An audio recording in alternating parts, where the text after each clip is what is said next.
A few months ago, I received a letter from an Arizona man. Tucked into an envelope, faded and folded, was a war bond. At the top were these words: purchased on the island of Guam, 30 June, 1945.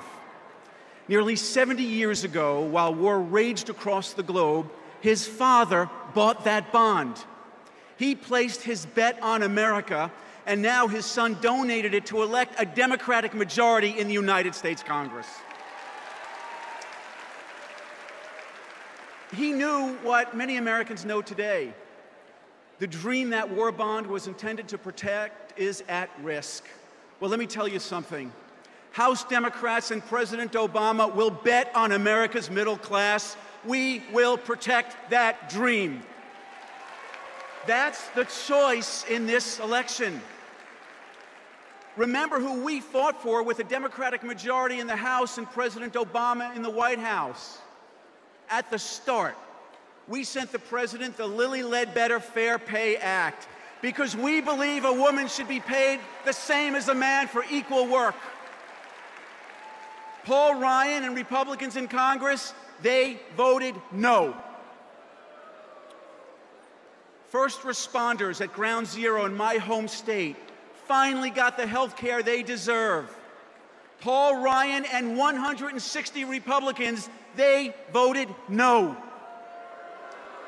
We expanded veterans' health care. We cut middle-class taxes. We protected consumers from credit card company abuses. And today, no parent has to worry that their children won't have health care because of a pre-existing condition.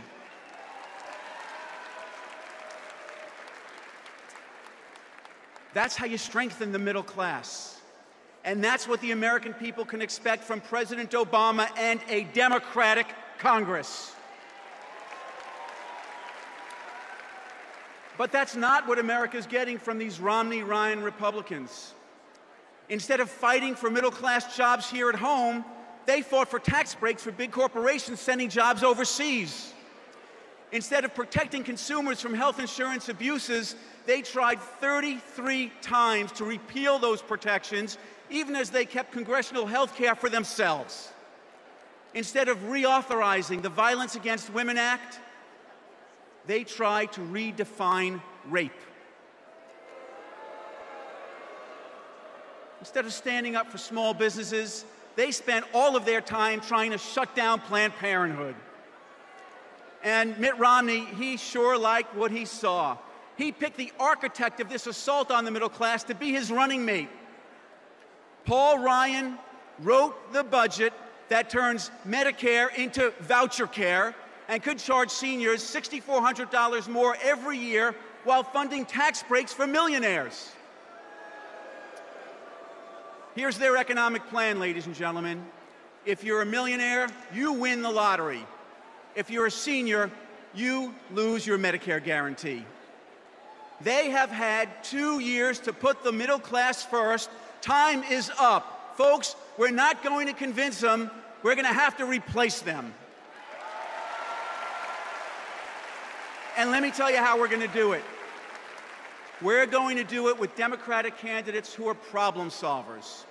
They're small business owners who created jobs, mayors who balanced budgets, police chiefs who lowered crime, veterans who defended our nation, even an astronaut. They'll put the middle class first because they share those values that drive our party and our president. They're the values I grew up with on Long Island. Before World War II, my community was mostly potato fields and pumpkin farms. Faced with war, that generation turned farmland into factories and became the backbone of America's middle class. They crossed oceans, stormed beaches, liberated Europe, raced to the Pacific, won the war.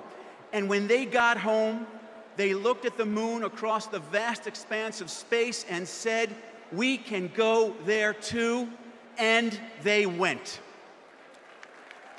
Given the chance, nothing can stop America's middle class except the wrong priorities. That's what this election is about. Democrats are fighting for an economy that is built to last, an economy where prosperity comes not from the top down, but from the middle class out. That war bond from Guam, it was a bet on America's future, and we won. Now it's important to America's future that we win again. And ladies and gentlemen, in 62 days, we will win. God bless America. God bless our veterans. Thank you very much.